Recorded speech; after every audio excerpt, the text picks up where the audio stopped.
प्रथम स्कंद से लेके 9वें स्कंद तक की कथा, सुखदेव जी के आगमन से लेके और यहां तक की कथा, इसके वक्ता शिव जी हैं। सुखदेव जी की वाणी में प्रतिष्ठित होकर बोल रहे हैं। आप लोगों ने सुना होगा शिव जी वक्ता कैसे हैं, कथा सुना देते हैं। एक बार देवर्षि नारद जी कैलाश पधारे। नारद जी तो भगवान का मन है, वो मन के बिना कोई काम होता नहीं। अब हमारा मन नहीं होगा तो हम कैसे बोलेंगे, बोलो? हमारा मन होगा तो ही हम बोलेंगे। अभी हम जो बोल रहे हैं वो हम सप्ताह कथा में नहीं बोल सकते, क्योंकि इसमें ये रहता है कि बस पहुंचना है, वहां तक पहुंचना, वहां तक पहुंचना, ये हमारा मन रहता है। अभी खुलकर बोल रहे हैं। जो पद आज हमने बोले हैं वो पद हम कभी नहीं बोलते, आज पहली बार बोले ये दोनों पद, क्योंकि ब्रज के प्रेम को कहना है तो कुछ तो ब्रज की भाषा बोलनी पड़ेगी ना, ब्रज के पद कहने पड़ेंगे।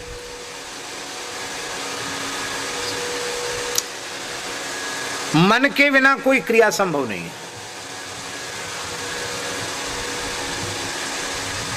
मन का योग होना बहुत जरूरी है। भगवान की हर लीला में नारद जी आते हैं। क्यों? वो मन है ना, मन के बिना लीला होगी कैसे? इसलिए सबसे पहले मन की विभूति नारद जी उपस्थित होते हैं। भगवान संकल्प करते तो नारद जी प्रकट होते हैं। नारद जी गए कैलाश,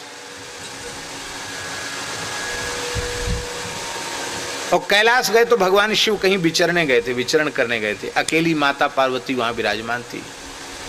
गुरु देवर्षि नारद जी को आया हुआ देख करके माता पार्वती बड़ी प्रसन्न हुई, नारद जी को प्रणाम किया, क्योंकि नारद जी के प्रति पार्वती जी गुरु भाव रखती है। ये हमारे गुरु हैं, इनके उपदेश से ही हमको शिव जी के चरण मिले हैं।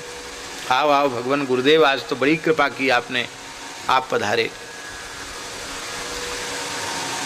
नारद जी ने हंसते हुए कहा, कहो गिरिराज नंदिनी, हिमालय नंदिनी, आप प्रसन्न तो है ना? कैलाश में कोई कष्ट तो नहीं है? पार्वती जी ने कहा, भगवान आपका अनुग्रह हुआ, आपने बाल्यकाल में ही हमको तप की आज्ञा दी और हमने तप किया। भगवान शिव ने कृपा करके अपने चरणों की सेवा हमें प्रदान की है। मैं तो निहाल हो गई भगवान, बहुत प्रसन्न हूँ। यद्यपि भगवान शिव परम वीतराग हैं, वृक्ष के नीचे ही रहते हैं, कोई महल मकान नहीं है, लेकिन इनका प्यार पाकर, इनका प्रेम पाकर मैं तो धन्य हो गई। बहुत प्रेम करते हैं हमसे। नारद जी ने कहा, इसमें क्या संदेह, प्रेम तो करते ही हैं, पर क्यों लगा दिया आपने? प्रेम तो करते हैं पर थोड़ा सा कपट जरूर रखते हैं। पार्वती जी ने कहा, गुरुजी आपकी बात तो सब सही है, पर यह बात हमें बिल्कुल समझ में नहीं आ रही, कपट रखते हैं। भाई जहां कपट होगा वहां प्रेम होगा कहां से? कपट आते प्रेम खत्म हो जाता है। आप कहते थोड़ा कपट रखते हैं, अरे तो चाहे थोड़ा रखो चाहे ज्यादा रखो, कपट तो कपट है। देखो, दूध और पानी का प्रेम, दूध 100 रुपए किलो है और पानी आपके घर के नल का है, और आपने पानी मिला दिया दूध में, तो 100 रुपए किलो दूध बेच दिया, तो उसके साथ पानी भी बिक गया 100 रुपए किलो। और उसी दूध को उबालते समय थोड़ा सा नींबू निचोड़ दिया, उसमें एक नींबू की फांक निचोड़ दी, तो खटाई गिरते ही दूध दूध अलग और पानी पानी अलग, छेना बन जाएगा। जल पय सरिस विकाय, देखहु प्रीति की रीति भल, बिलग होए रस जाए, कपट खटाई परत पुनि। कपट की खटाई गिरी नहीं कि बस दूध का दूध अलग, पानी का पानी अलग। तो महाराज कपट थोड़ा हो चाहे ज्यादा हो, कपट तो कपट है। कपट युक्त तो प्रेम अच्छा नहीं, कपट युक्त तो प्रेम नहीं, वो तो प्रेम का दिखावा हुआ, प्रेम थोड़ी हुआ। तो भगवान मेरी समझ में नहीं आ रहा कि क्या कपट है। नारद जी तो आई हैं लीला करने के लिए।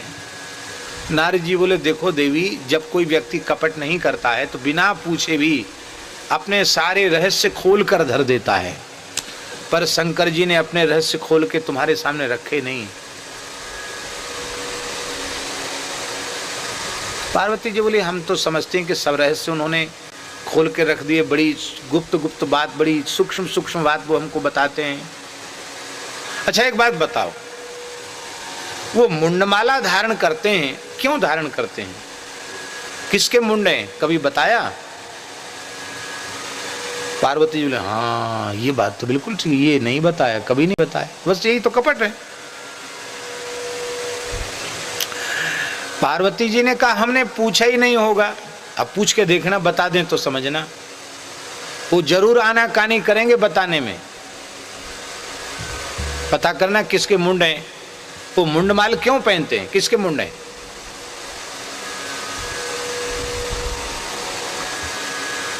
तो भगवान आप विराजें, शंकर जी आते ही होंगे, भगवान आते होंगे, बात नहीं हमको फुर्सत नहीं है, हम तो कभी भी आ जाएंगे, फिर शंकर जी का दर्शन कर लेंगे, अब हम चले। नारायण नारायण कह के नारद जी चले। पार्वती जी सोचे बताओ कितना बड़ा कपट हमसे उन्होंने रखा, अब तक नहीं बताया, मुंड मालक क्यों पहनते, किसके मुंड हैं। तो पार्वती जी उदास बैठी थी, शंकर जी आए, देवी आज अन्यमनस्क क्यों हो, उदास क्यों हो? कहा भगवान अब बात मत करिए हमसे, हम समझ गए आप कितना कपट रखते हैं। अरे कितना कपट रखते हैं, कौन सा कपट, क्या कपट, क्या हुआ? अभी थोड़ी देर पहले जब मैं यहाँ से गया था तो तुमने आरती करके हमको विदा किया था, और इतनी ही देर में दृश्य बदल गया, आपका स्वरूप ही बदल गया, क्या बात हो गई, क्या हुआ? कोई आया था यहाँ क्या? कौन आएगा?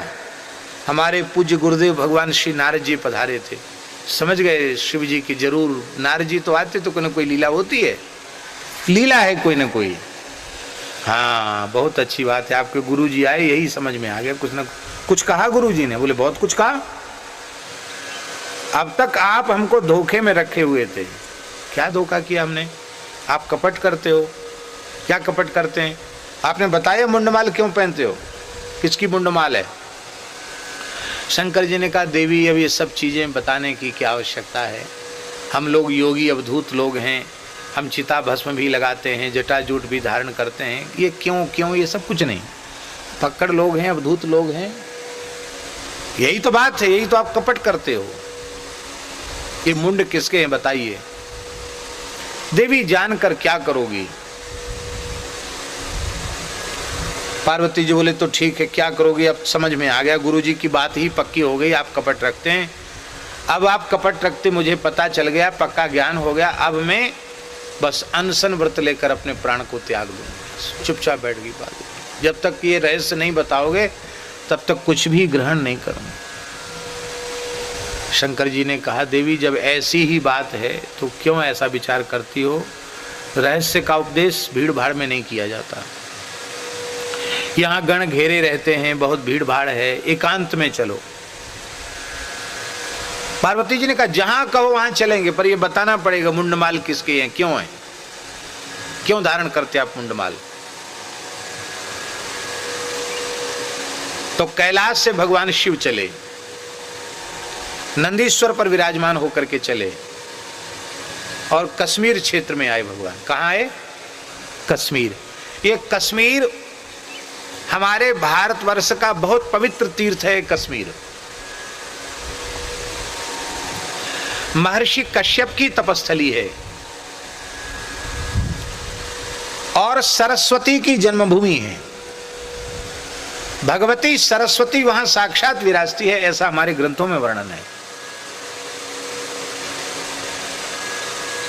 किसी जमाने में हिंदू वैदिक सनातन धर्म का पूरे संसार का सबसे बड़ा ग्रंथागार, सबसे बड़ा पुस्तकालय, सबसे बड़ी लाइब्रेरी, हमारे हिंदू सनातन धर्म की सबसे बड़ी लाइब्रेरी किसी जमाने में कश्मीर में थी।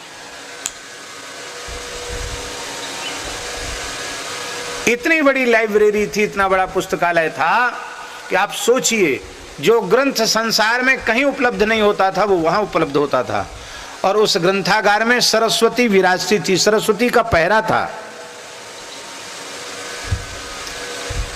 1000 साल पहले, 1000 साल पहले श्री भाष्यकार दक्षिण भारत में प्रकट श्री रामानुजाचार्य जी महाराज 1000 साल पहले जब कश्मीर गए तो उन्हें बोधायन वृत्ति की आवश्यकता थी। विशिष्टाद्वैत पर महर्षि बोधायन ने जो वृत्ति लिखी है उसकी आवश्यकता थी। पूरे भारत में कहीं नहीं मिली, तब वो कश्मीर गए। अब वहां लोग जिनके अधिकार में वो लाइब्रेरी थी, वो मठ के सन्यासी उनको देना नहीं चाहते थे वो बोधायन वृत्ति, मना कर दिया उन्होंने पुस्तक दिखाने से। तब श्री रामानुजाचार्य ने भगवती सरस्वती की स्तुति की। सरस्वती प्रसन्न हो गई, बोले वरदान मांगो।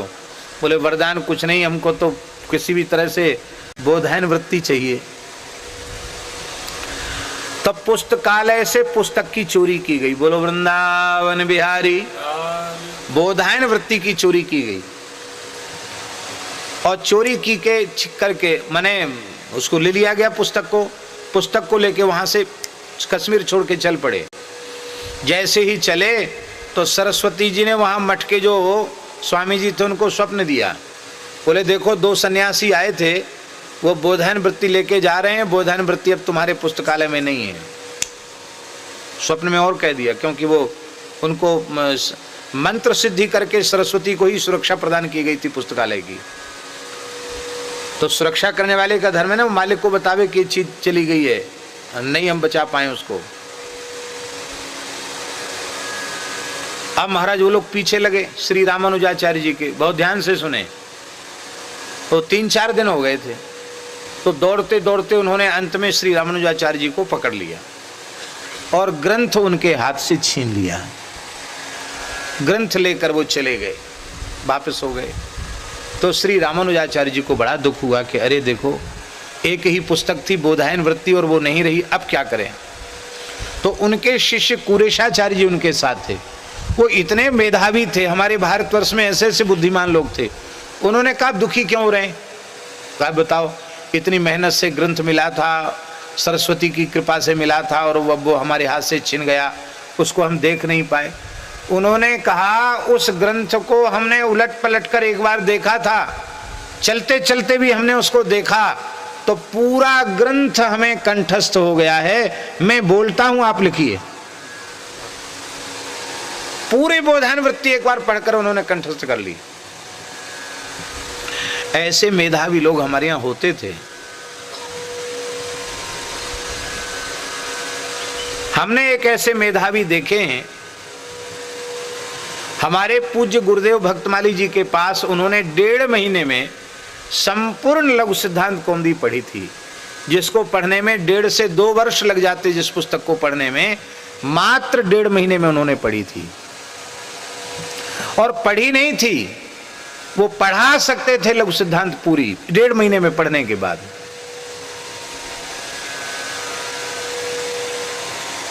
ब्रज बिहारी जी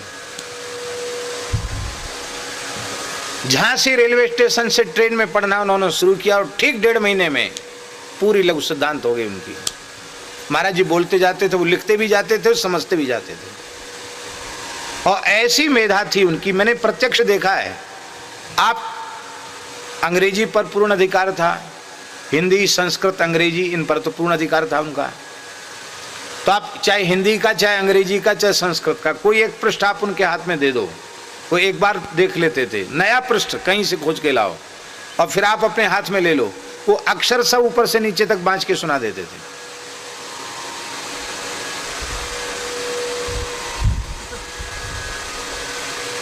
आश्चर्य है कि नहीं?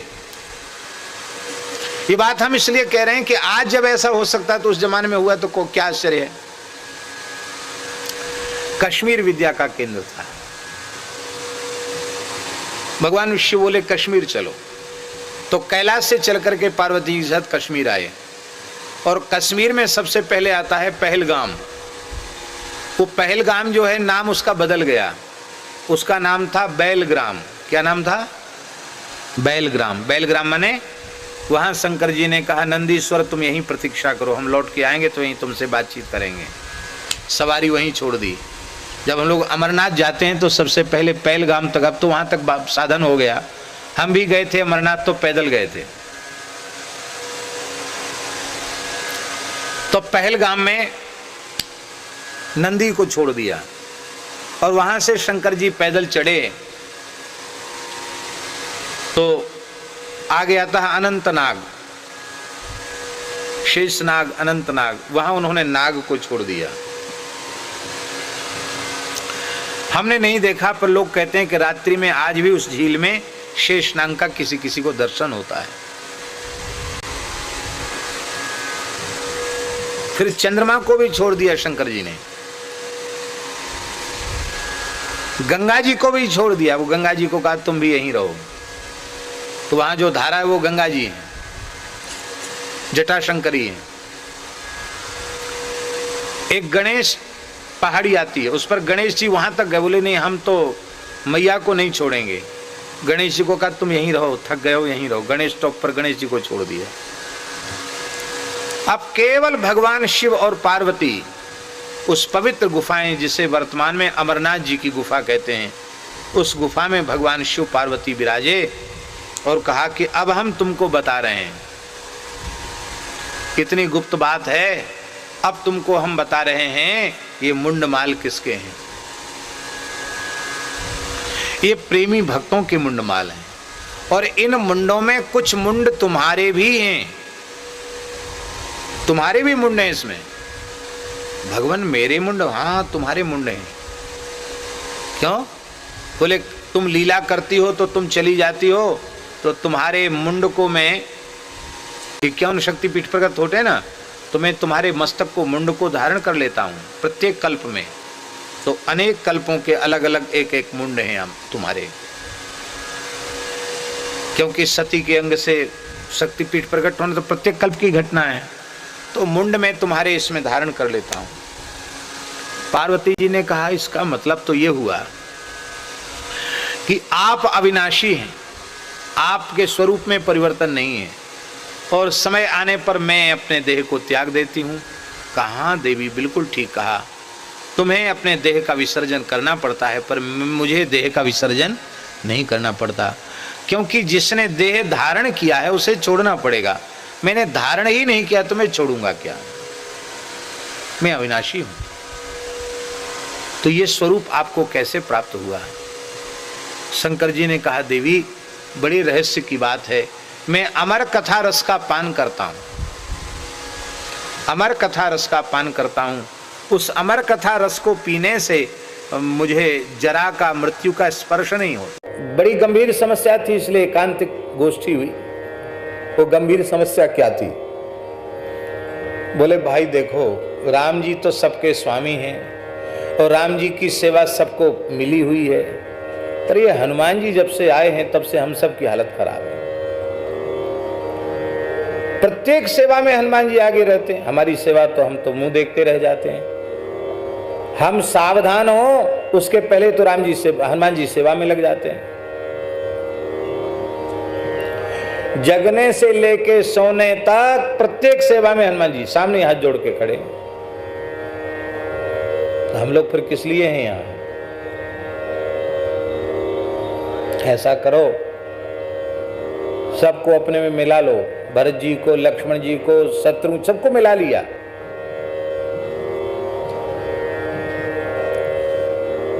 एकदम जो राम जी उनको को भी मिला लिया। देखो भाई, बोले हाँ बात तो सही है, हमारी सेवा भी छूट जाती है, तब क्या करें? बोले राम जी से कहो। बोले तो बट गई सेवा, बटने के बाद भी अब गलती तो हम लोगों की है कि हम लोग उतने सावधान नहीं है, हनुमान जी जितने सावधान नहीं है। तब ऐसा करो, अब की बार राम जी सेवा का विभाजन करके राम जी के, किशोरी जी के हस्ताक्षर करवा लो, सील ठप्पा मोहर लगवा लो और हनुमान जी से कहो कि देखो ये प्रस्ताव पारित हुआ है, ये सेवा है, भरत जी की ये, लक्ष्मण जी की ये, और शत्रुघ्न जी की ये, सुमंत्र जी की ये, सब की अलग अलग सेवाएं।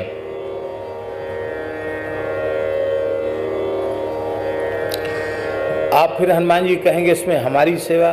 बोले आप कहीं इधर उधर थे, बैठक में समय से आप थे नहीं, तो हमने कहा कोई बात नहीं, हनुमान जी तो हनुमान जी ही हैं, आपकी अपनी रुचि के अनुसार आप जो कहोगे सो सेवा। और इतनी तो बट गई, अब इनमें से तो खाली है नहीं, अब फिर जो बाकी रह गई हो सो आप। ऐसा ही किया, इतना गंभीर चिंतन किया महाराज जी कि एक छोटी सेवा राम जी की छोड़ी नहीं, सब सेवाएं बट गई। हनुमान जी के सामने कागज प्रस्तुत हुआ। हनुमान जी बोले क्या लिखा? बोले महाराज पढ़ लो, आप तो बुद्धिमताम वरिष्ठम है, ज्ञानिनाम अग्रगण्यम है।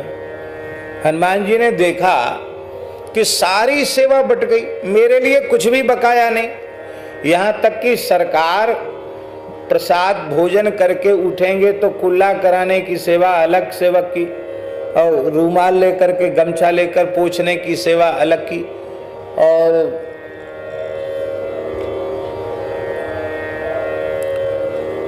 और पान सुपारी देने की सेवा अलग की। कोई सेवा नहीं, सब सेवा एक एक सेवक की बटी, सरकार के हस्ताक्षर। हनुमान जी ने कहा मेरी सेवा? बोले आपकी तो क्या है इसमें से, जो बाकी हो सब आपकी, बाकी बची हुई सब सेवा आपकी। हनुमान जी बोले बाकी तो कुछ है ही नहीं, फिर भी चलो, सरकार हमें सेवा देना ही चाहेंगे तो सेवक को तो सेवा मिलती है, इसलिए सेवा भाव हो तो सेवा दी नहीं जाती है, सेवक को सेवा मिल जाती है।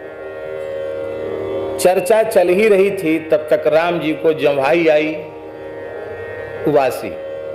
राम जी को जम्हाई आई तो जम्हाई आने पर चुटकी बजाना चाहिए, पुरानी पद्धति है। तो सरकार को चुटकी बजाने का भी श्रम क्यों करना पड़े? बोले सरकार ये सेवा हमारी, आपको जब भी जम्हाई आएगी हम चुटकी बजाएंगे।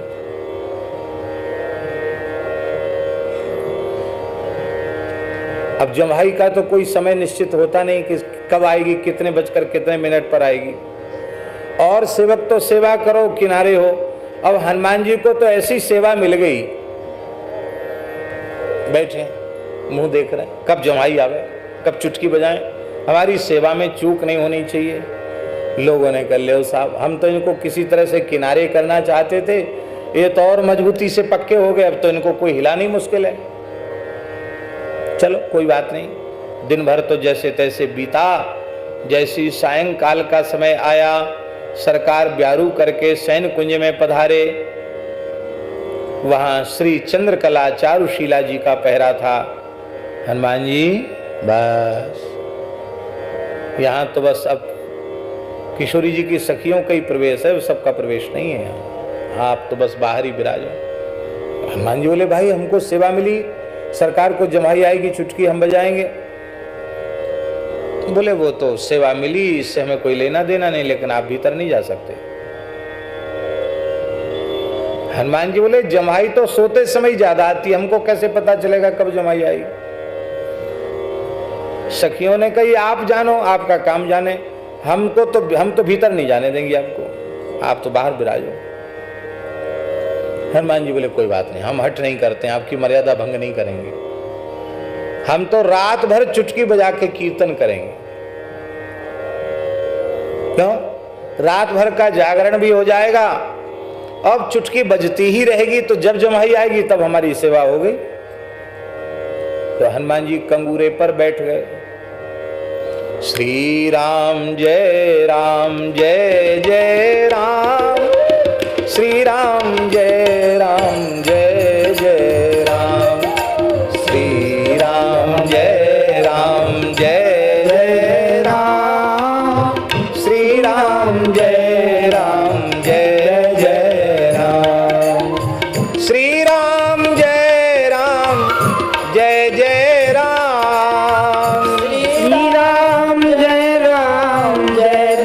राम, श्री राम जय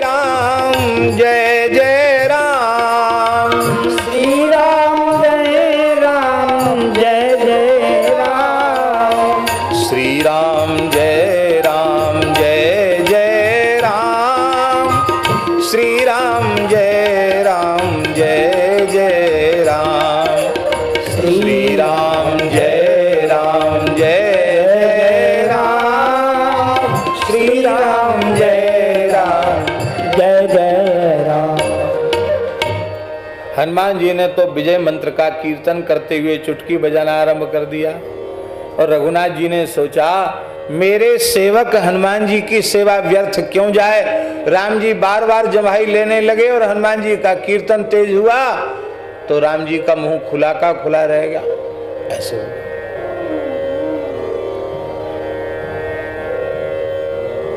हाहाकार मच गया, सब सखियां परेशान, केसरी जी व्याकुल, श्री कौशल्या कैकेयी सुमित्रा आ गई, भरत जी आ गए, लक्ष्मण जी आ गए, शत्रुघ्न जी आ गए। सरकार को क्या हुआ, मुंह खुला का खुला रह गया। पूरे अयोध्या में हाहाकार मच गया। बोले अब तो कोई समाधान नहीं। राज वैद्य आए, नाड़ी वाड़ी देखे, बोले वो तो एकदम सही है पर क्या पता, कोई बीमारी का कोई पता नहीं, मुंह खुला का खुला रह गया। हाय हाय बड़ा अनर्थ हो गया। अब तो जब कोई समाधान न हुआ तो गुरुजी को याद किया, वशिष्ठ जी महाराज पधारे। अर्धरात्रि का समय, सब रो रहे हैं अयोध्या में, सब महल में कर्णक्रंदन मचाए। सरकार को पता नहीं क्या हो गया, मुंह खुला का खुला रह गया।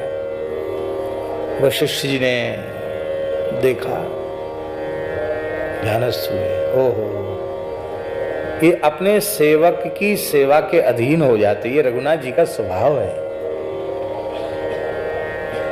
सब समझ गए ध्यान में। बोले सब लोग यहाँ उपस्थित हैं? बोले हाँ हाँ सब उपस्थित हैं। सब सेवक उपस्थित हैं? बोले हाँ सब सेवक उपस्थित हैं। वो हनुमान जी कहाँ हैं? तब लोगों का ध्यान, बोले हाँ हनुमान जी तो नहीं है। तो समाधान तभी होगा जब हनुमान जी आएंगे। हनुमान जी को खोजो। सखियों ने कहा वो तो भीतर घुसना चाहते थे, हमने मना किया था, पता नहीं कहाँ गए होंगे, बाहर निकल के देखो। तो कनक भवन के कंगूरे पर बैठकर श्री राम जय राम जय जय राम, श्री राम जय राम जय जय राम, श्री राम जय राम जय जय राम, श्री राम जय राम जय जय राम। कीर्तन करते चुटकी बजाते थे। हनुमान जी कूदे, जैसे ही बोले भीतर चलो। हनुमान जी जैसे भीतर जाके देखा, सब घेरे हुए, सब रो रहे हैं, राम जी का मुंह खुला का खुला है। ये देखकर हनुमान जी भी दुखित हो गए। अब दुख में कीर्तन छूट गया, चुटकी बजाना जैसे ही बंद हुआ, राम जी का मुंह बंद हो गया। राम जी मुस्कुराते ही उठ के बैठ गए। बोले तुम्हारी चुटकी व्यर्थ हम जाने नहीं दे सकते, क्योंकि हम तुम्हारी सेवा के अधीन हैं। वशिष्ठ जी बोले पहले कागज लाओ जिस पर सबके हस्ताक्षर हुए थे, लाओ कागज लाओ। कागज आ गया। बोले इसको फाड़ के अभी सरयू जी में विसर्जित कर दो। क्यों? बोले ये कागज बना, रजिस्ट्रेशन हुआ सेवा का, उसी से समस्या आई। अब बोलो अब क्या कहना चाहते हो? सबने हाथ जोड़ के कहा हनुमान जी समस्त सेवाओं पर आपका प्रथम अधिकार होगा, आपकी दया से कुछ बाकी रह जाएगा सो हम लोग भी कर लेंगे, बाकी प्रथम अधिकार तो आपका है, क्योंकि श्री रघुनाथ जी को आपने अपने वश में कर लिया है।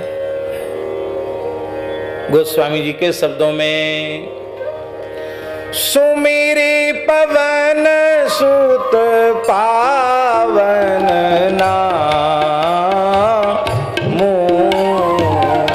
सुमेरे पवन सुत पावन नाम,